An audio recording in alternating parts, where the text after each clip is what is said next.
The stars did not tremble when the Gralax arrived because stars do not fear anything. But every planet they had conquered whispered of them in terror. The Gralax were not monsters by appearance, they were tall armored beings with eyes like frozen storms and voices like metal scraping against bone. They came from the outer blackness, a region of space others avoided. Their ships, dark and angular, moved through galaxies.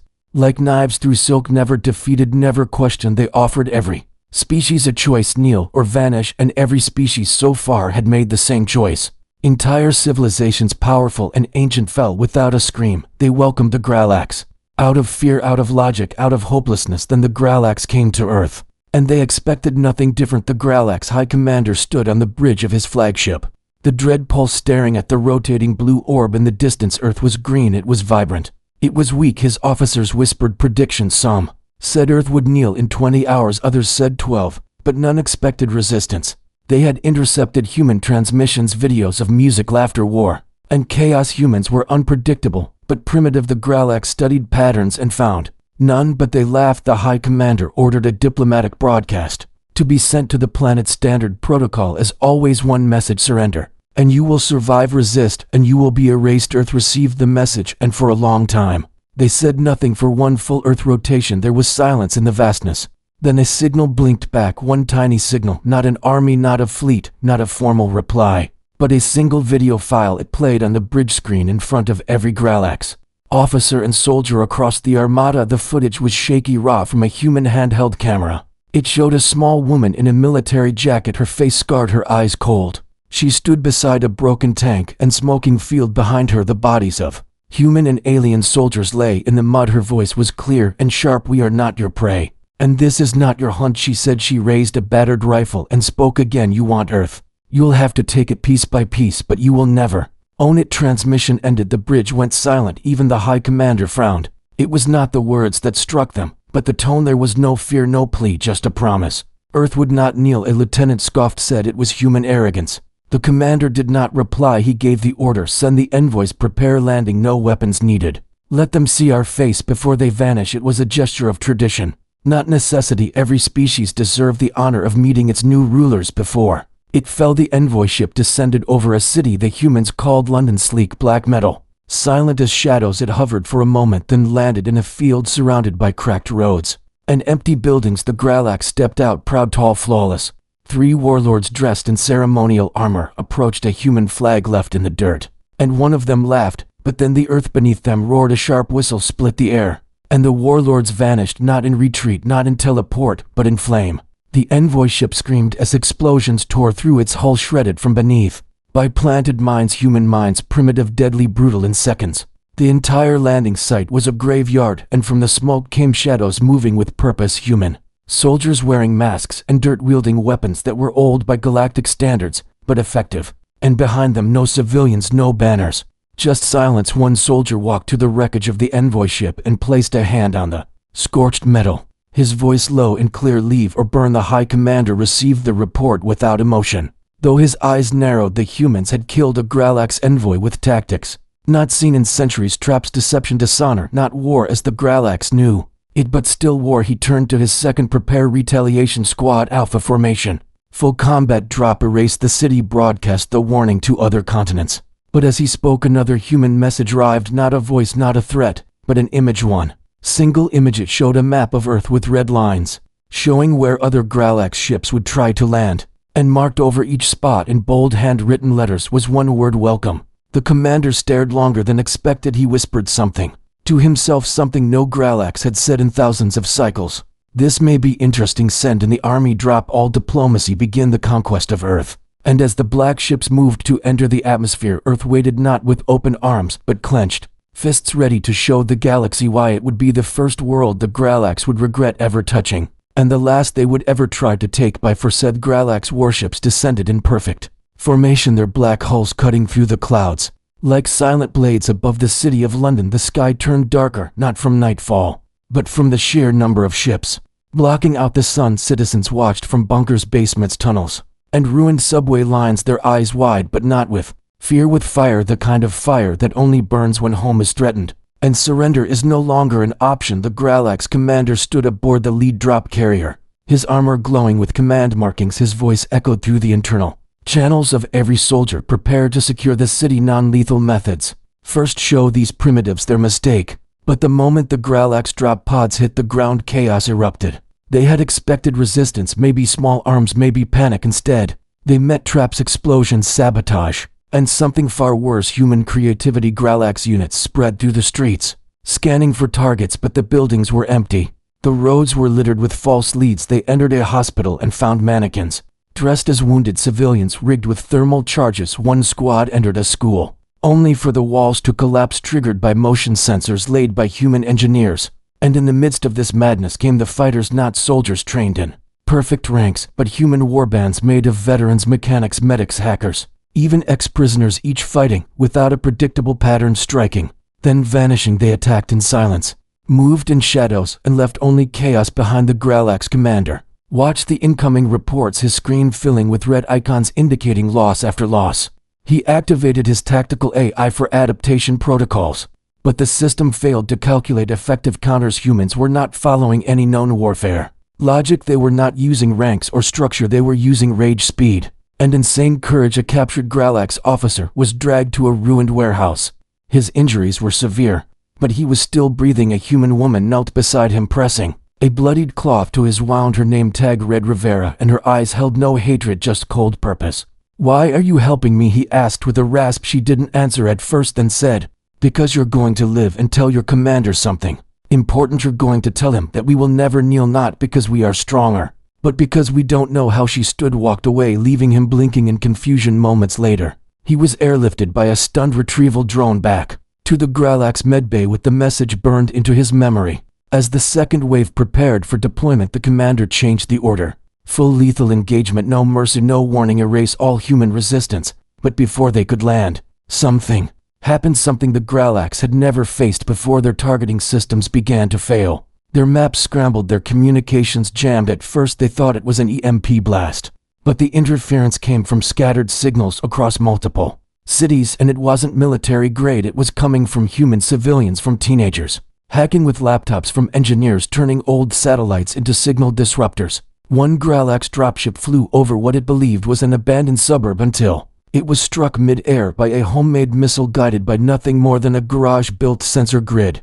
The ship exploded, scattering flaming debris across rooftops and lawns as the commander reeled from the loss. Another report came in. Multiple species across other colonies under Gralax control were watching Earth's resistance. Some were beginning to stir, whispers of rebellion, seeded by footage of humans refusing to fall one by one. The pillars of Gralax dominance began to tremble, not because of military defeat, but because of the idea that surrender was not inevitable. Earth had become a symbol not of strength, but of refusal, a living defiance against an empire that had never been told no. The commander, in a rare moment of uncertainty, called for a council of his top officers. They debated for hours. Some demanded orbital annihilation, others advised retreat, but none could ignore what had happened. The humans had turned their own weaknesses into weapons. They had taken primitive tools and made them nightmares. They had taken pain and made it armor. And they had sent a clear message: we are not afraid to die if it means you never win. In the darkness of the command deck, the Gralax leader stared at a looping video clip sent by humans, a montage of resistance, a boy throwing a rock at a dropship, a grandmother firing a shotgun from a rooftop, a firefighter dragging a wounded soldier while under fire, and over all of it, the human voice spoke again: "This is Earth. We are all fighters now. You can take our buildings, our cities, even our lives, but you will never take our freedom." The commander turned off the screen and gave the order: "Prepare the third wave. This time, we break their spirit." But deep inside, even he could feel it, that strange feeling that humans called doubt, and for the first time in 1,000 conquests, he wasn't sure if victory was guaranteed anymore, because humans were not playing to win, they were playing to survive, and survival makes monsters of even the kindest souls.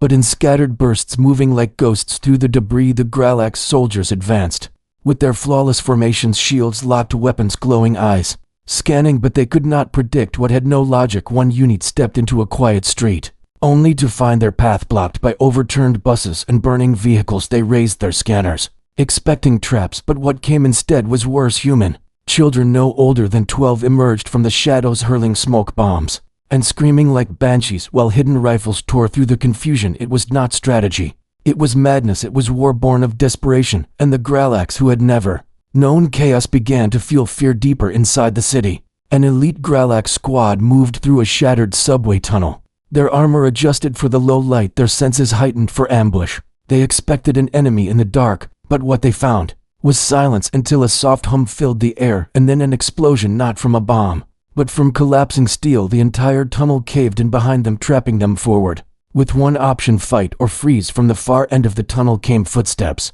Heavy, fast, and irregular, a group of human fighters, led by a man with a blood-soaked bandage over one eye, no helmet, no insignia. Just rage. His name was Mason, and he had once been a teacher. Before the invasion, he charged without command, screaming a battle cry that made the Gralax flinch. They fought back, of course. Blades clashed, lasers cut walls.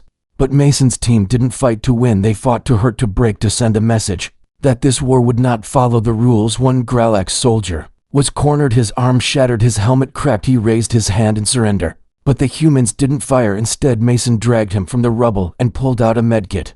Pressing it to the wound, the alien blinked, confused. "Why, help me," he managed to say. Mason stared at him and said, "You're not the one giving the orders. You're just caught in it like the rest of us. Remember this when you go back. Your commanders think we are animals. Remind them we remember who deserves mercy and who doesn't." And then he let the soldier go, stumbling back to his lines, with the memory of a human hand holding him up burned deeper than any wound in orbit. The Gralax command ship received these scattered reports, each one more unbelievable than the last. Humans were fighting with no central command, no clear structure, and yet they were winning skirmishes. They were adapting at a rate no species had ever shown before. Even the AI systems used to track enemy behavior were failing, unable to predict the madness below. One log showed a group of civilians using drones made from delivery bots, dropping small bombs onto patrols.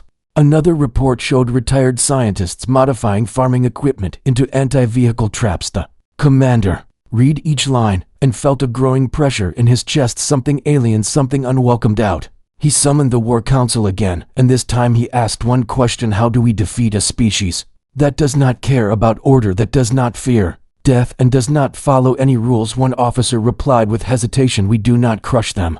We study them. If we understand their madness, we may learn how to contain it." But another shouted back, "If we wait, we lose. Their ideas are spreading already. Other colonies are seeing what humans do. If we delay, we lose not Earth, but everything." The debate raged well down on Earth. Another human medic crawled through shattered glass and twisted metal, searching for a pulse. She found it under a collapsed wall. A Gralax scout, barely alive, crushed by debris. She paused for a second, then lifted the metal. Using every ounce of strength she had, the scout gasped, confused again. "By mercy, why save me?" he whispered, and the medic named Leon whispered back, "Because if one of you goes home with the truth, maybe this ends faster. Maybe your people see we are not beasts. Maybe someone listens." The Gralax blinked slowly, his chest heaving, and then nodded in pain and gratitude. She helped him inject a stasis serum and left a note in his armor written in simple English: "We fight not to destroy you, but to survive us." And when the scout was found later and returned to his ship, that message caused a stir, not among the warriors, but the civilians aboard the Gralax carrier ships, who had never seen war like this, who had never seen an enemy show kindness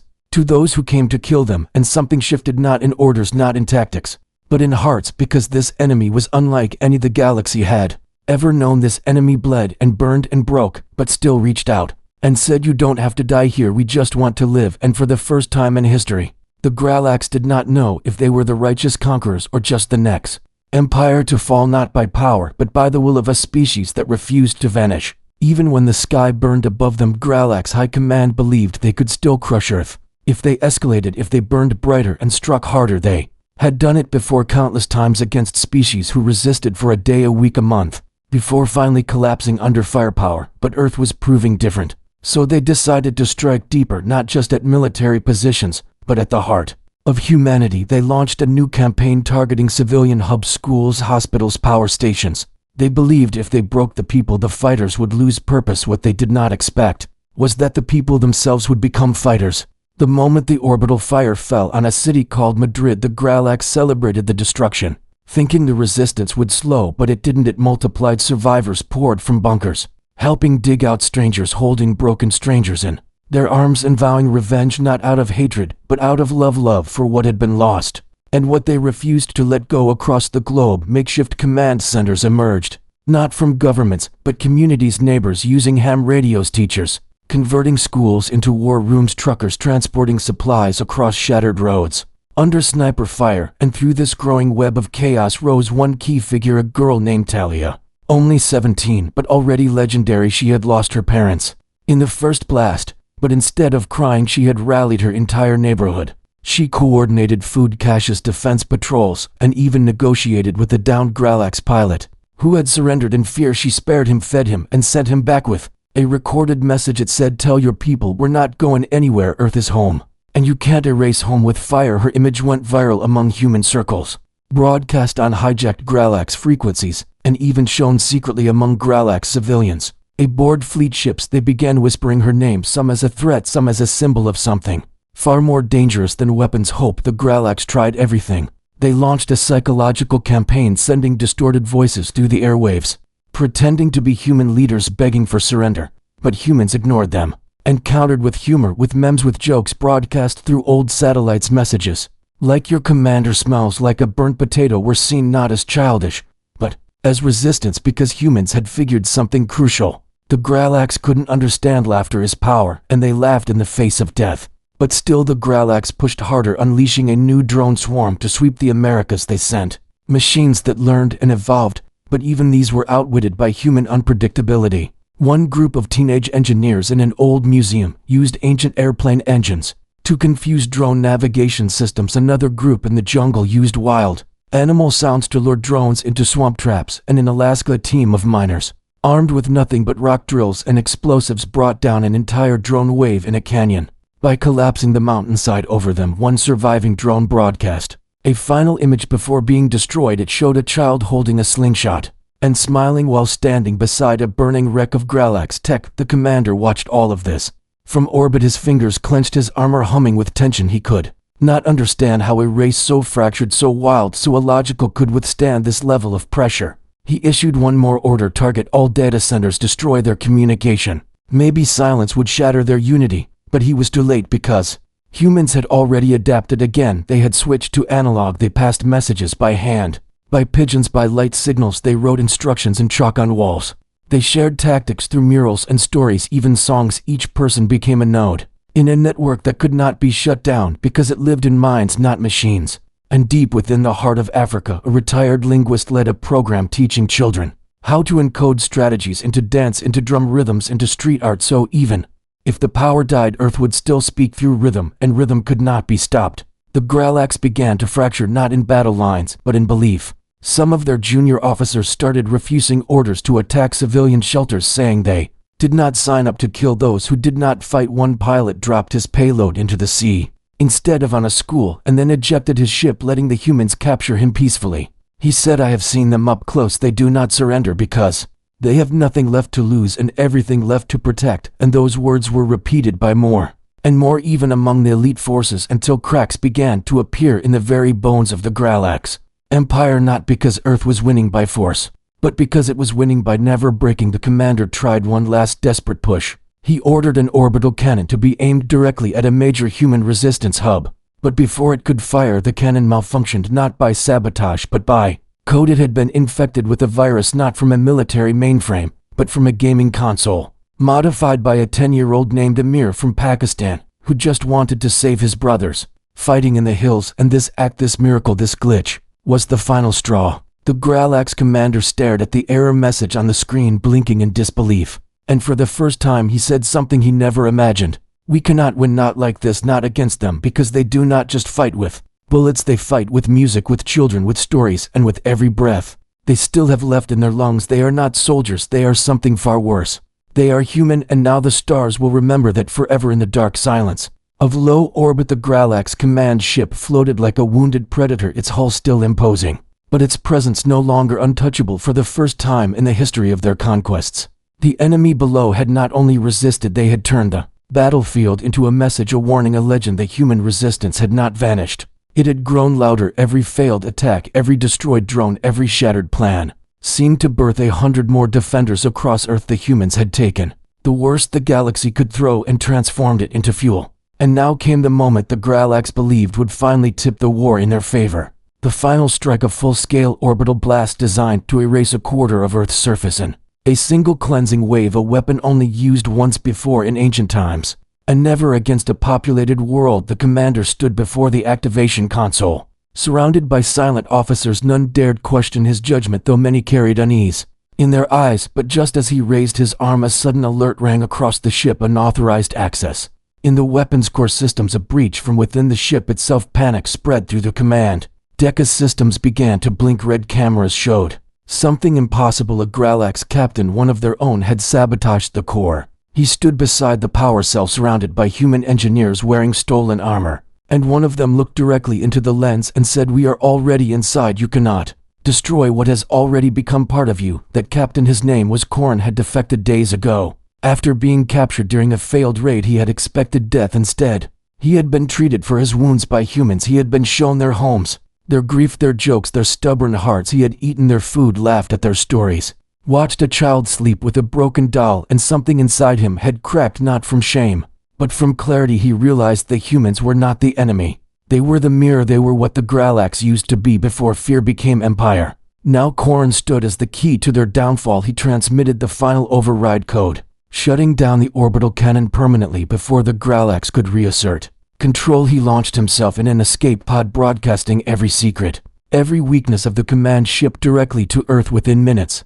Human forces coordinated a desperate strike, using scavenged spaceplanes barely held together with tape and prayers. A dozen pilots volunteered, knowing it was a one-way mission.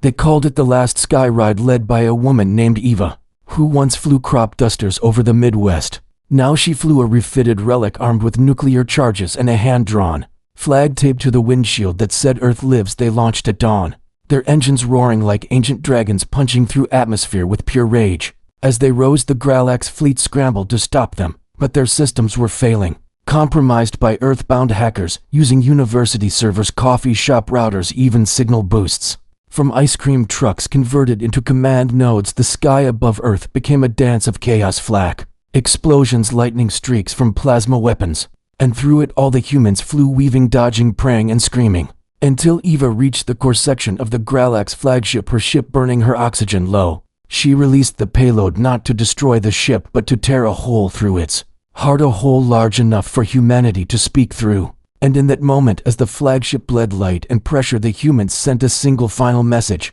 "We are not your subjects. We are not your enemies. We are not your war. We are the reason this galaxy still has a soul. Retreat or fall, not by our strength, but by your shame." Aboard the Gralax ship, the commander stood in silence as his crew began to lower their weapons, not in fear, but in realization. The war was no longer winnable, not because Earth had more guns, but because Earth had more will, more spirit, more fire. And that fire had spread. Their sensors now picked up signals from other colonies, once conquered species, rising up in synchronized revolt, all of them inspired by human defiance.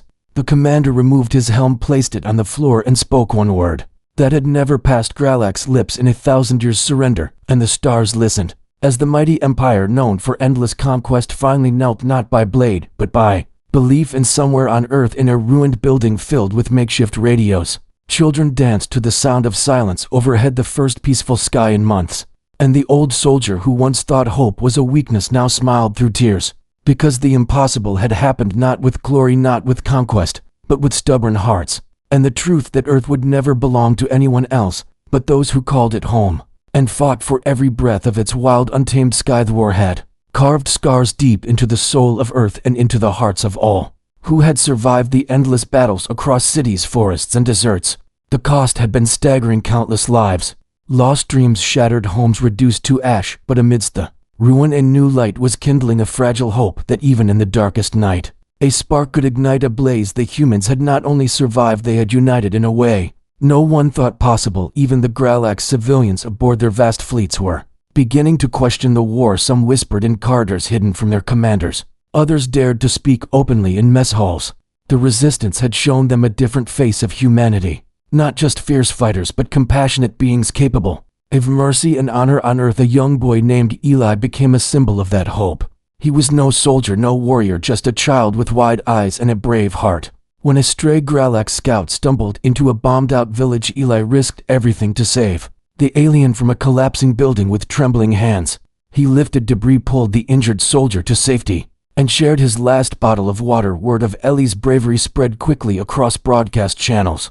hijacked from Gralax control. The message was clear: this was not a war between monsters, but between beings who could choose to see each other as more than enemies. The Gralax High Council met again in panic, their empire fracturing from within as rebellious colonies rose up. Emboldened by Earth's example, many species who had surrendered before now sent secret aid to humans, sending supplies, technology, and fighters who had lost faith in endless conquest. The Gralax commander who had surrendered was now a prisoner, but his words echoed in halls of power. His surrender speech broadcast galaxy-wide. He said, "Humanity teaches us that strength is not just muscle or weaponry, but the courage to stand when all falls apart, to protect what you love, even if it means facing impossible odds." Inspired by this new message, resistance movements flourished across the stars. Alliances formed where there had only been fear before, and on Earth the people began rebuilding not just their cities, but their communities, their spirits, and their futures. Children returned to schools where lessons included the history of the war,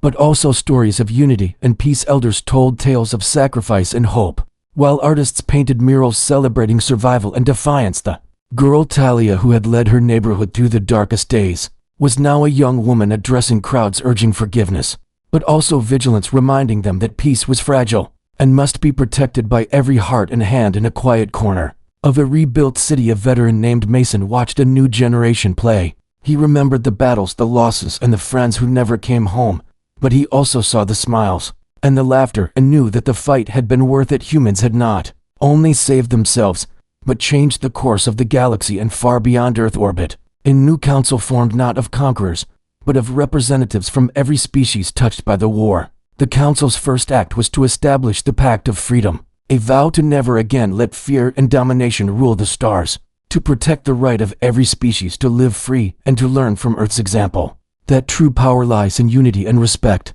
The Gralax fleet was dismantled not as a punishment, but as a promise, their weapons repurposed for rebuilding efforts, their soldiers given choices to join the new order or return home in peace. The war that once seemed endless had transformed into a journey toward understanding and healing, and in the midst of this transformation, a universal broadcast was sent from Earth, a message not of triumph, but of humility. It spoke of loss and pain, but also of hope and the unbreakable human spirit. It ended with a simple phrase repeated in every language of the stars: "Together we rise, together we heal." And as the message traveled through space, it carried with it the promise that no matter how dark the night, humanity's light would never fade. And somewhere in a quiet park, a statue was unveiled, not of a great general or a mighty warrior, but of a little girl holding a worn flag, her smile bright and fearless, a reminder that even the smallest voices can change the fate of worlds, and that in the heart of every human burns a fire too strong to be extinguished by any force known to the galaxy. Final battle was not like the ones before. It was quiet at first. No thunder of ships, no roar of weapons, just the slow, steady breathing of those who had chosen to stand and fight to the last man and woman on Earth. The Gralax fleet hovered overhead, ready to crush what they called a stubborn pest. But the humans were ready to, not with numbers, not with weapons, but with a will forged in fire and loss. Every soldier, every civilian had prepared for this moment. Their families, their friends, their homes, all at stake. The streets were lined with defenders, old and young, men and women who had faced death before, but now they faced it with a strange calm. As the Gralax commander descended in a dark shuttle, the streets emptied, eyes lifted to watch the one who had brought so much pain now come to finish the war. The shuttle landed in the center of the ruined city, a place where once laughter had echoed, now silence reigned. The commander stepped out, his armor gleaming cold and unyielding. But the humans did not flinch. Instead, a wounded man approached him, a human commander who had lost an arm and his voice, but never his spirit. He carried no weapon, only a scarred flag and a gaze that burned with defiance. The Gralax commander stopped, surprised. The man did not kneel or raise a weapon. He simply looked him in the eye and said with strength that shook the ground, "You will not kill me here, not because I am weak, but because I refuse to be your executioner." A silence fell over the battlefield. Soldiers on both sides watched in disbelief as the human commander reached out and clasped the Gralax commander's arm, not in threat, but in honor. This simple act broke the tension, shattered the hatred, and for the first time the Gralax soldiers lowered their weapons, not out of defeat, but respect. And the humans stood down, not in surrender, but in victory. The commander raised his voice and declared the war over. No more blood, no more pain. From this day forward the stars would shine with the light of peace. A light born not from power, but from understanding and forgiveness. The Gralax fleet slowly retreated, The fires died down, and the battered cities began to breathe again. People emerged from hiding, sharing stories, hugs, and tears of relief. The once divided species of the galaxy looked to Earth and saw not a battlefield but a beacon, a reminder that, even in the darkest times, hope can rise and change the fate of worlds. Years later, a statue was unveiled in the heart of the rebuilt city. It was not of a great warrior or a leader, but of a little girl holding a burned flag, her eyes shining with the promise of tomorrow, her smile fearless and bright, as symbol that the true strength of humanity lay not in weapons or war, but in the courage to stand when all seems lost, and to fight not for conquest, but for the right to live free. And the story of Earth's defiance became a legend, told across the stars, inspiring generations to come. The end, final dawn broke over a world forever changed, the sky painted with colors of hope and quiet promise. Where once there was only smoke and fear, now there was light and healing. The people of Earth stood together not as victors, but as survivors, bound by the trials they had faced and the love that had carried them through the darkest nights. The Gralax commander, now humbled, walked among those he once sought to destroy, his heavy armor replaced by simple clothes, his eyes searching for forgiveness and finding it in the hands of those he met, children who offered smiles and elders who nodded with quiet strength. It was not a victory claimed by force, but a peace earned through courage, compassion, and unyielding spirit. Across the galaxy, the tale of Earth spread like wildfire, a story not just of war, but of the indomitable heart of a species that refused to be broken, a heart that beat not for domination, but for freedom and unity. In the center of the new city, where hope was planted, a statue stood tall, not of a mighty soldier or a towering hero, but of a small girl holding a tattered flag, her face shining with innocence and determination. She was a reminder that the smallest spark can ignite the brightest flame,